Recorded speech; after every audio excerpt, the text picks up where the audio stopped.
Let's talk some UVA basketball. Chris Graham here on the podcast and on YouTube and on Facebook, everywhere we can be. It's a quick turnaround. Virginia with the 1 point win over Clemson on Saturday. And then this is one of the two times this season Virginia will be doing the Saturday, Monday, getting ready for big Monday split. I know it's coming up in a couple of weeks again as well. Virginia with the win over Clemson improving to 8-3 in the ACC, and now with Duke having lost to UNC on Saturday night, Virginia's in second place in the ACC. Who thought that was the possibility 3 weeks ago, right?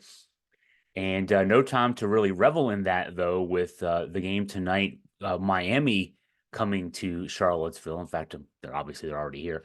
Um, Miami and Virginia shared the ACC regular season title last year with 15-5 conference records. From there, things got a little different. Virginia went to the ACC tournament final and lost to Duke, and then Miami was the team that made the Final Four. Virginia lost in the first round, as we know, the Furman loss. Um, and I don't, I still think, man, you win that game, who knows what happens to Virginia, but you didn't win the game. So um, this year's teams, the teams are in divergent places as well. Virginia is 8-3 ACC, 17-5 overall. Virginia's second place in the ACC at the moment. Miami's kind of struggled a bit of late. 15-7 overall, 6-5 in the ACC.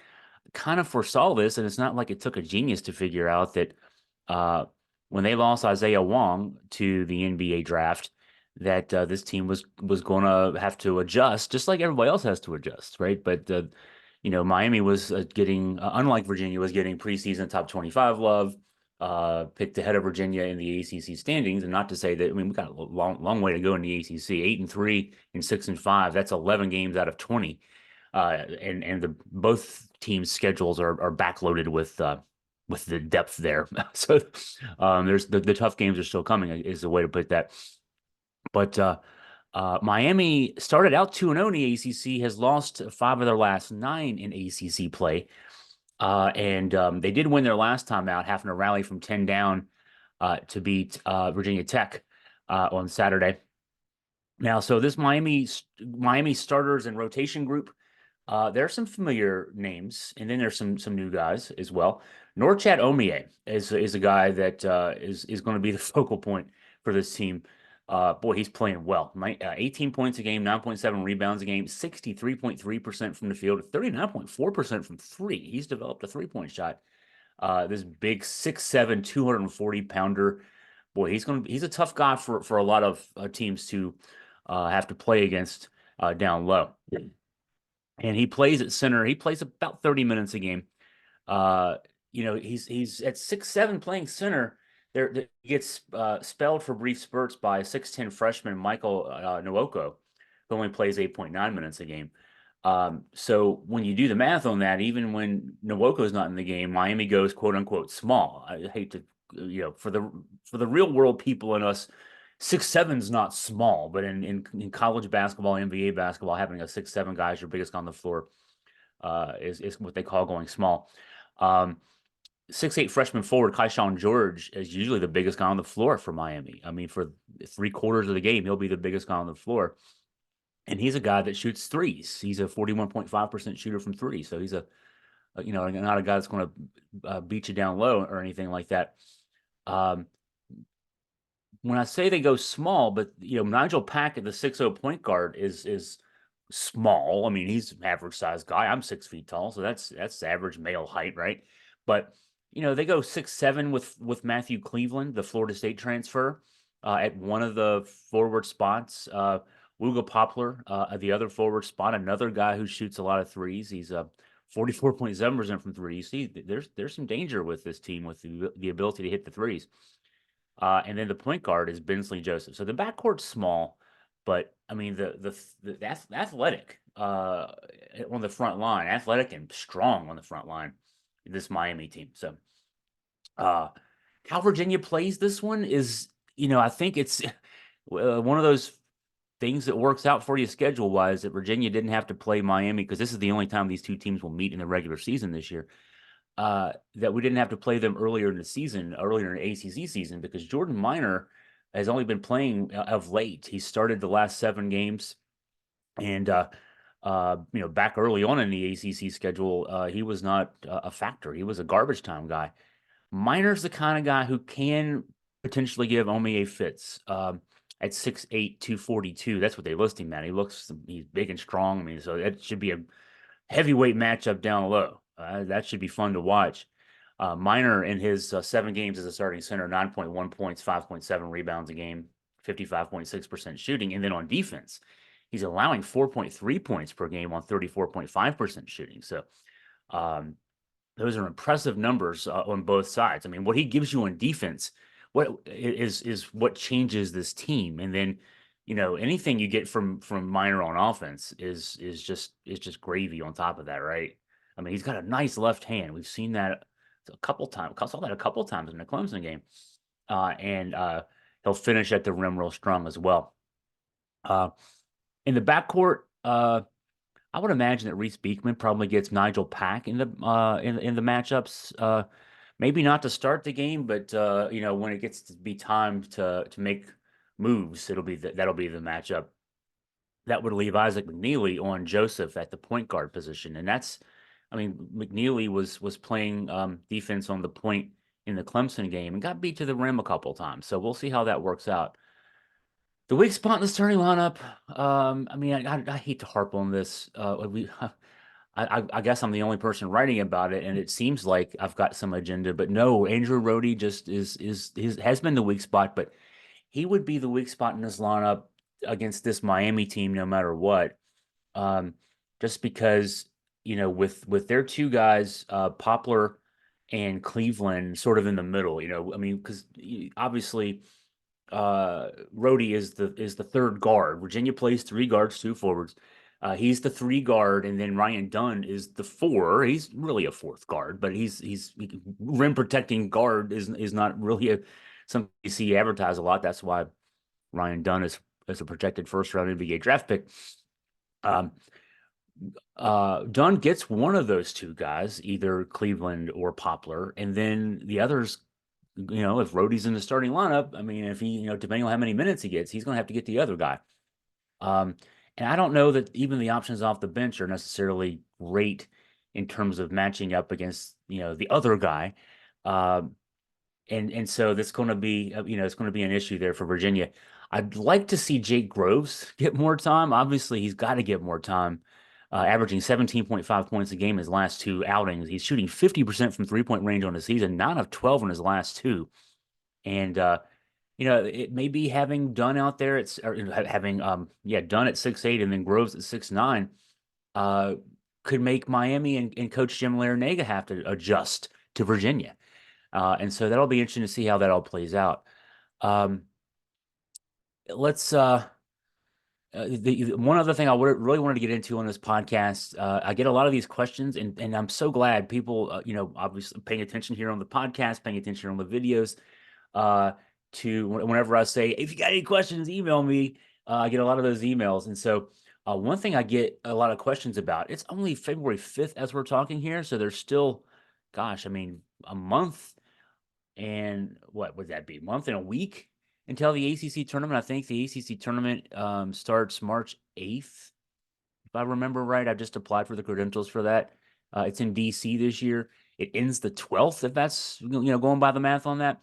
And so, that's a ways away. Let's just say 5 weeks away.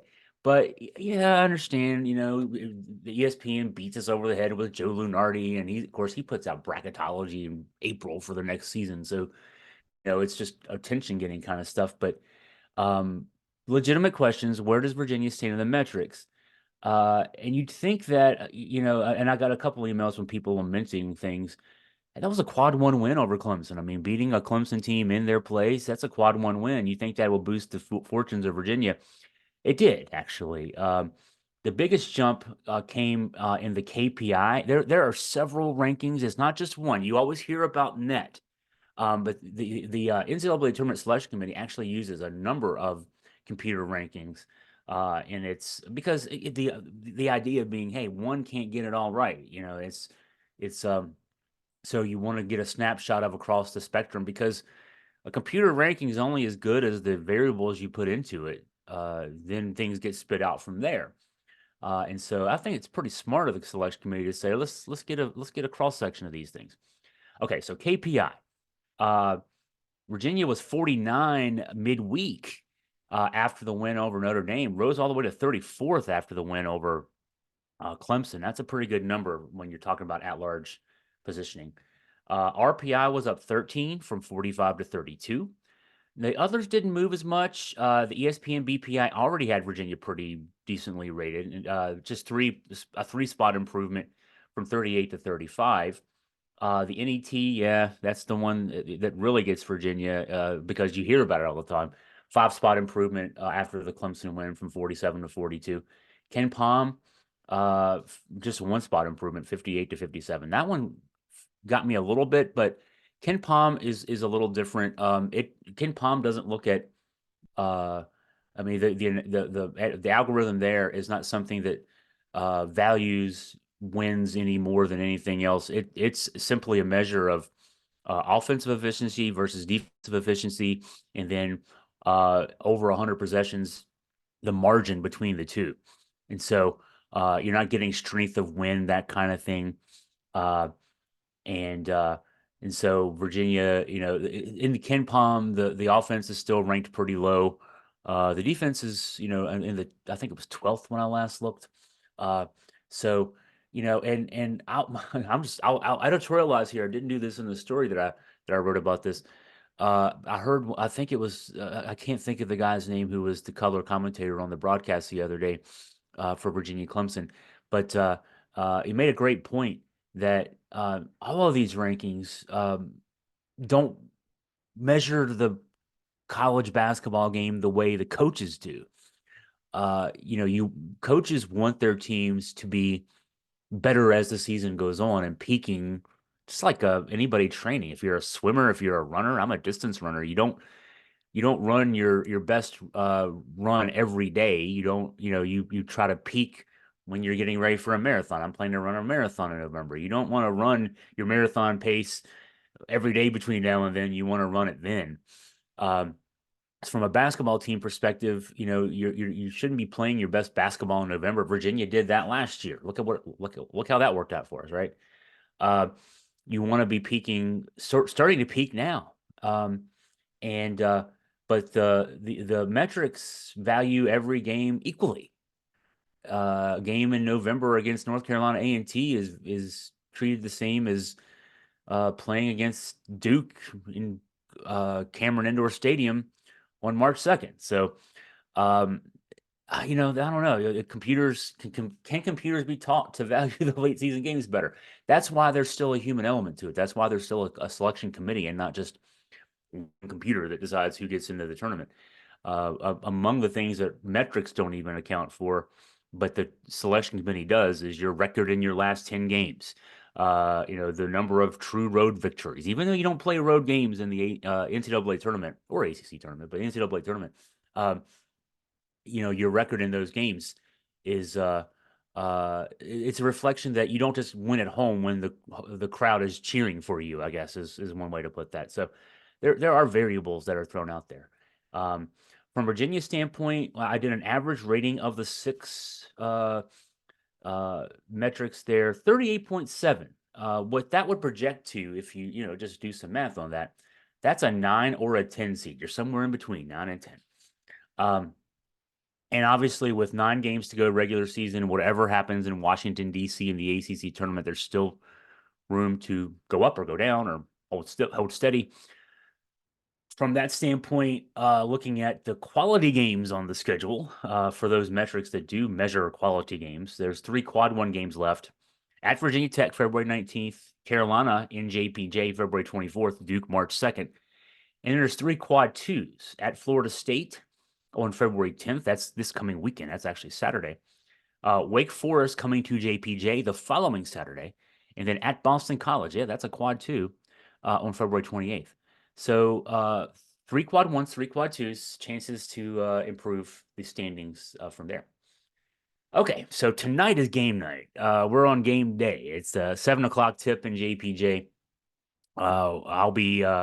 I like to say courtside. We're not technically courtside. We sit up in the middle of section 107, I think it is. I've been sitting there for this is what this is 18th year.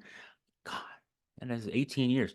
And we've been sitting there ever from the beginning. But we used to sit courtside, but I kind of like sitting up a little better. You get to see the game a little differently. So anyway, but we'll be there. Scott German and I will be there. This is your pregame. I got some other pregames. Got the preview on the website. Got the metrics thing on the website. Got some mailbag items on the website. I'll link to all those, uh, both here, on the depending on where you get to podcasts. You can look at the description. There'll be some links there. Also on YouTube, we'll put the links there. And of course, it's just on the gusterfreepress.com website. You have any questions for me, any things for me to address in a upcoming story or podcast, please feel free to email me at chris@augustafreepress.com.